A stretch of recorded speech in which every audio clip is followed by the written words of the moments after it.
তাকাও, আমরা এখন করবো 5 নম্বরটা। 5 নম্বর প্রশ্নটা একটু দেখো।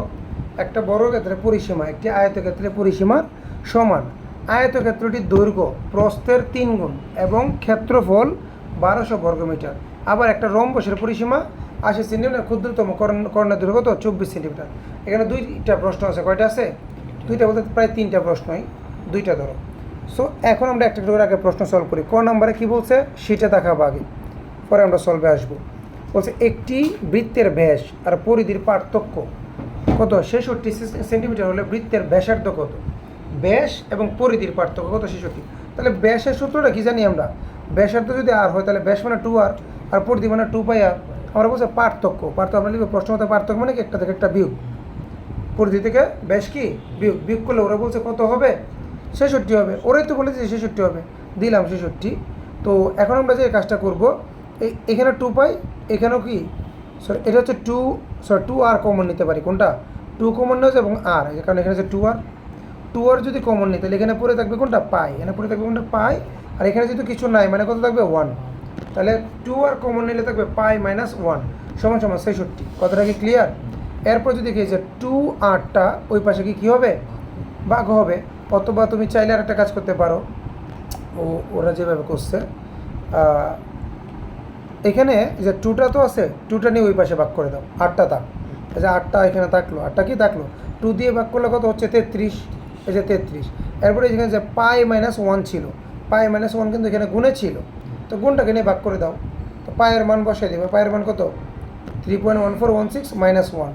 তো এটা থেকে এটা মাইনাস করে এটা ভাগ করবো। ভাগ করলে কার মান বেরিয়ে যাচ্ছে? আর এর মান। কার মান বেরিয়ে যাচ্ছে? আর এর মান। আমার কাছে চাইছে কি? চাইছে তো ব্যাসার্ধ কত। বিষয়টা কি বুঝাইতে পারছি?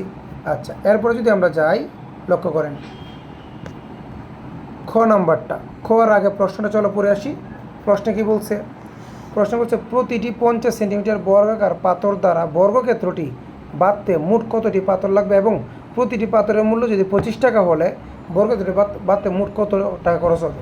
প্রথমত হচ্ছে কয়টা পাথর লাগবে, আমরা আস্তে আস্তে করি। কয়টা পাথর লাগে বের করি। আগে প্রশ্নে যদি আমরা যাই, পাথর হিসেবে আমরা একটু দেখি। প্রশ্নে কি বলছিল স্যার? এখানে বলছে একটি বর্গক্ষেত্রের পরিসীমা আয়তক্ষেত্রের পরিসীমার সমান। মানে আয়তক্ষেত্রের পরিসীমা যত, বর্গক্ষেত্রের পরিসীমা কি তত। তাহলে আমাকে আগে বর্গক্ষেত্রের পরিসীমা জানতে গেলে আগে জানতে হবে কার পরিসীমা? আয়তক্ষেত্রেরটা। তো আমার আয়তক্ষেত্রে কিছু ইনফরমেশন দিচ্ছিল প্রশ্নে, যে আয়তক্ষেত্রটির দৈর্ঘ্য প্রস্থের 3 গুণ এবং ক্ষেত্রফল কত? 1200 বর্গ মিটার। এইভাবে যদি কখনো বলে যে দৈর্ঘ্য প্রস্থের 3 গুণ, আমাকে দৌড়তে হবে যে দৈর্ঘ্য আয়তক্ষেত্রের প্রস্থ কত? এক্স। আয়তক্ষেত্রের প্রস্থ কত? আর দৈর্ঘ্য কত হবে? 3x। 3 গুণ মানে 3x। কারণ আমার এখানে দেওয়া কি? আয়তক্ষেত্রের ক্ষেত্রফল দেওয়া। তো আমি যেগুলো ধরছি এগুলো দিয়ে ক্ষেত্রফল বের করব। আর যদি আয়তক্ষেত্রের পরিসীমা দেওয়া থাকতো, আমি যেগুলো ধরছি এগুলো দিয়ে পরিসীমা বের করতাম। এখন ক্ষেত্রফল দেওয়া, আমি ক্ষেত্রফল বের করবো কীভাবে? আয়তক্ষেত্রের ক্ষেত্রফলের সূত্রটা কি? দৈর্ঘ্য গুণ প্রস্থ। তাহলে আমার দৈর্ঘ্য কত? 3x, প্রস্থ কত? x। তাহলে 3x স্কোয়ার গুণ করলে এটা হচ্ছে আমার ক্ষেত্রফল। আর ওদের ক্ষেত্রফল কত? 1200। তো আমরা লিখবো প্রশ্ন মতে আমার ক্ষেত্রফল সমান ওদের ক্ষেত্রফল। ঠিক আছে? তো এখানে যদি আমরা করি, দেখো 3 এখানে গুণে আছে, এই পাশে এসে ভাগ হয়ে যাবে। তো জানি স্কোয়ার এখানে এই পাশে এসে রুট হয়ে যাবে। কত হবে? এক্সের মান হচ্ছে 20। এক্সের মান কত? আমি এক্স মানে কাকে ধরেছিলাম? প্রস্থকে। এক্স মানে কাকে ধরছিলাম? প্রস্থকে। আর দৈর্ঘ্য কত হবে তাহলে? 3x। 3x মানে কত? 3 × 60। তাহলে আমি কিন্তু দৈর্ঘ্য প্রস্থ ইনডাইরেক্টলি বের করেছি। তুমি সবসময় মনে রাখবো যে দৈর্ঘ্য প্রস্থ বের করতে গেলে এই ফরম্যাটটা লাগে। মানে আগে প্রস্থ ধরবা এক্স, দৈর্ঘ্য ধরবা 3 গুণ 4 গুণ যত বলবে তত ধরবা। ধরার পরে আগে ক্ষেত্রফল বললে ক্ষেত্রফল বের করার পরে এই ক্ষেত্রফল সমান ওই ক্ষেত্রফল দিয়ে দিলে দেখবা এক্সের মান বেরিয়ে গেছে। এক্স মানে তো প্রস্থ। আমি তো আগে মৌখিক ধরছিলাম, এখন মান পেয়ে গেছি। এক্স মানে 20, দৈর্ঘ্য মানে কত? 60। এখন আমার প্রশ্নের দিকে আবার তাকাই। প্রশ্নে কি বলছিল? বর্গক্ষেত্রের পরিসীমা আয়তক্ষেত্রের পরিসীমার সমান। তাহলে আমার মূলত আয়তক্ষেত্রের পরিসীমা লাগবে। আয়তক্ষেত্রের পরিসীমার সূত্রটা কি? 2 × দৈর্ঘ্য যোগ প্রস্থ। তাহলে এই যে আয়তক্ষেত্রের পরিসীমাটা দেখো তোমরা, এই যে আমরা জানি আয়তক্ষেত্রের পরিসীমার সূত্র হচ্ছে 2 × দৈর্ঘ্য যোগ কি প্রস্থ। তার 2 × দৈর্ঘ্য যোগ প্রস্থ। 2 × দৈর্ঘ্য কত? 60, প্রস্থ কত? 20। 60-এর 20 যোগ করলে 80, 80 গুণ করলে কত? 160। আমরা কিন্তু পরিসীমা পেয়ে গেলাম। এরপরে বলছে যেহেতু বর্গক্ষেত্রের পরিসীমা আয়তক্ষেত্রের পরিসীমার সমান বলে দিচ্ছে না ওরা, তাহলে আয়তক্ষেত্রের পরিসীমা যদি 160 হয়, বর্গক্ষেত্রের পরিসীমা কত? এই যে এখন আমরা কনভার্ট হয়ে আয়তক্ষেত্র থেকে চলে আসবো কত? আমরা বর্গক্ষেত্রে চলে আসবো। কারণ বর্গক্ষেত্রের পরিসীমা 160, তাহলে আয়তক্ষেত্রটা যদি 160, তাহলে বর্গক্ষেত্রের পরিসীমা কত হবে? 100। এখন আমার মেইন অঙ্ক কিন্তু বর্গক্ষেত্রে, কারণ আমার কী বের করতে বলছে, আমারা বলছে বর্গক্ষেত্রে কয়টা পাতর লাগবে। 50 সেন্টিমিটার দিয়ে যদি বর্গক্ষেত্রটা আমরা বাদাই করি কয়টা পাতর, মেন অঙ্ক বর্গক্ষেত্রে, কিন্তু আমি আয়তক্ষেত্রে কেন গেলাম, ওই বর্গক্ষেত্রের মানটা আনার জন্য, পরিসীমাটা আনার জন্য।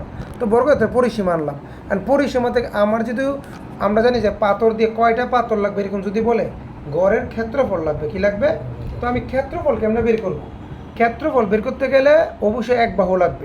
আমি কি এখানে ক্ষেত্রফল পেয়েছি নাকি পরিসীমা পেয়েছি, আমি পেয়েছি বর্গক্ষেত্রের পরিসীমা, বর্গক্ষেত্রে কি পাইছি, পরিসীমা থেকে আমি বের করবো কি ক্ষেত্রফল। ক্ষেত্রফলের জন্য আমার এক বাহু লাগবে। তো বর্গক্ষেত্রের এক বাহুকে আমরা বের করবো, আমরা জানি পরিসীমাটা 4 দিয়ে ভাগ করলেই হয়, পরিসীমাটা 4 দিয়ে ভাগ করলেই এক বাহু, তাহলে এক বাহু কত 40। আর বর্গক্ষেত্রের ক্ষেত্রফলের সূত্রটা কি এ স্কোয়ার, মানে বাহু স্কোয়ার, 40 স্কোয়ার দিলে কত 1600। আমি বর্গক্ষেত্রের ক্ষেত্রফল পেয়ে গেছি। কার ক্ষেত্রফল পেয়ে গেছি, বর্গক্ষেত্রের ক্ষেত্রফল পেয়ে গেছি। এখন পাথরের ক্ষেত্রফল লাগবে, কারণ আমরা জানি পাথরের ক্ষেত্রফল দিয়ে যদি বর্গক্ষেত্রের ক্ষেত্রফলটা আমরা ভাগ করি তাইলে আমার কি কয়টা ইট লাগবে, আমরা বেরিয়ে যাবে। তাহলে এখন দেখো পাথরের দৈর্ঘ্য কত ছিল 50 সেন্টিমিটার, 50 সেন্টিমিটার দিয়ে, আচ্ছা এখন আমার ক্ষেত্রফলটা তো ছিল মিটারে, আমার ক্ষেত্রফলটা কিসে ছিল, আর পাথরটা দিয়েছে কিসে সেন্টিমিটারে।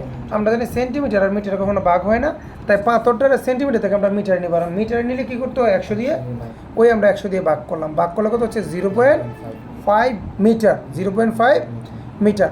এরপর যেটা বলছে বর্গাকার পাথরের ক্ষেত্রফল কত হবে 0.5 স্কোয়ার, স্কোয়ারের মান কত 0.25 বর্গ মিটার।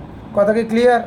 এইটা হচ্ছে পাথরের ক্ষেত্রফল, এখন কিন্তু মিটারে চলে আসছে 100 দিয়ে ভাগ করার পরে। তাহলে এখন এটা পাথরেরও ক্ষেত্রফল বের করলাম, আবার আগে আমি গড়েরও কি ক্ষেত্রফল বের করলাম। গড়ের ক্ষেত্রফল কত 1600, আর পাথরের ক্ষেত্রফল কত তোমার 0.25 বর্গ মিটার। আমরা জানি জাস্ট এই ক্ষেত্রফল দিয়ে যদি ওই ক্ষেত্রফলটা জাস্ট যদি ভাগ করি তাহলে কয়টা পাথর লাগবে বেরিয়ে যাবে। এই যে বর্গক্ষেত্রের পাথর দিয়ে পাতে মোট পাথর লাগবে কত, এটা দিয়ে এটা ভাগ করো 6400টি পাথর পাইছি। প্রথম প্রশ্ন ছিল কিন্তু কয়টি পাথর লাগবে, কয়টি। এবার দ্বিতীয় প্রশ্ন বলছে যে একটা পাথরের মূল্য 25 টাকা হলে মোট কত লাগবে, তাহলে পাথর লাগবে আমার 6400টি, একটার দাম 25 টাকা হলে 6400 দাম কত হবে বেশি গুণ, এটা কি বলা লাগে স্যার। তাহলে আমরা এই যে এভাবে করবো, দেখেন যে একটা পাথরের মূল্য যদি 25 টাকা হয়, দেখাই দিই একটা দাম 25 টাকা, তাহলে এতটার দাম কত হবে 1,60,000 টাকা। Clear, okay, that's it. এবার গ নম্বর প্রশ্নটা, চলো গ নম্বর প্রশ্নটাকে আমরা পড়ি।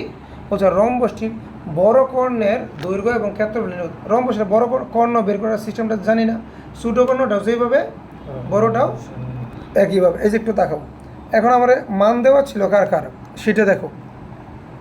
মান দেওয়া ছিল কি, একটা রম্বসের পরিসীমা দেওয়া ছিল, পরিসীমা কে জানি 4 দিয়ে ভাগ করলে আমরা এক বাহু পাবো। কয় বাহু পাবো, এই যে পরিসীমা 80 দেওয়া ছিল, 80-এ 4 দিয়ে ভাগ করলে কত হবে 20, এটা হচ্ছে এক বাহু। এটা কি এই যে এই বাহুটা পেয়ে গেছি এক বাহু।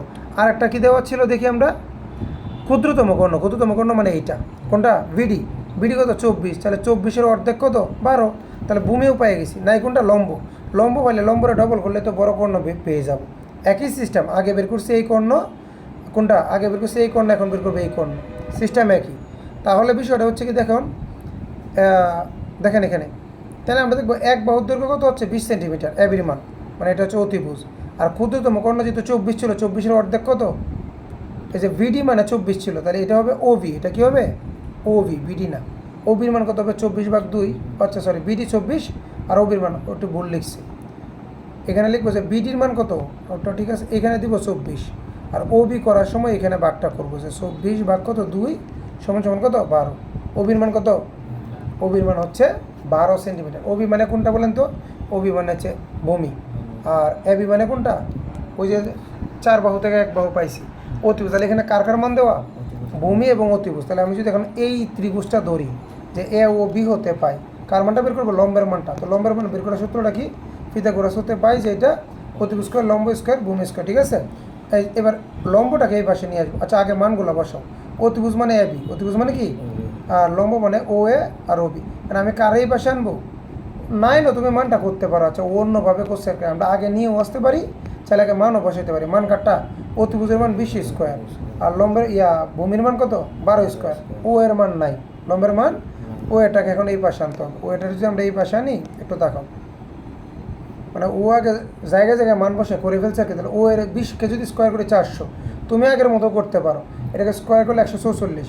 এখন যে কাজটা করবো এখানে এই যে ও এটাকে এই পাশে আনছে মানে অতি কারে লম্বকে এই পাশে আনছে 400 সামনে দিয়ে ভূমিটাকে ঠেলে দিছে। এই কাজটা আমরা আগেই করে ফেলব, এভাবে না করে ওই আগেরটার মতো করি। করলে কত আসতেছে, ও স্কোয়ার আমার হচ্ছে 256। এবার স্কোয়ারটাকে ওই পাশে নিয়ে গেলে রুট করলে কত আসবে, 16। তাহলে 16 কার মান, ও মানে কত, লম্বের মান।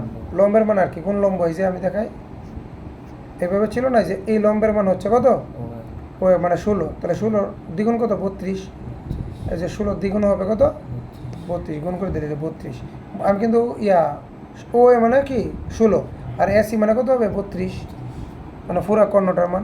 এখন আমাকে শুধু কর্ণ বের করতে বলে না, ক্ষেত্রফল বের করতে বলে। তাহলে ক্ষেত্রফলের সূত্রটা কি জানি, রম্বসের হাফ ইন্টু, সবগুলো কিন্তু একই অঙ্ক, দেখো ঘুরে ফিরে, যে হাফ ইন্টু প্রথম কর্ণ গুণ দ্বিতীয় কর্ণ, মানে এসি গুণ বিডি। এসির মান 32, বিডির মান 24, 2 দিয়ে কী করবা, ভাগ করবা। ক্যালকুলেশন তো বুঝবাই, বুঝবা না, 2 দিয়ে কী করবো, তো 2 দিয়ে 32 ভাগ করলে কত, 16। এবার 16 আর 24 গুণ করলে কত, 384। আশা করি এই অঙ্কটাও বুঝতে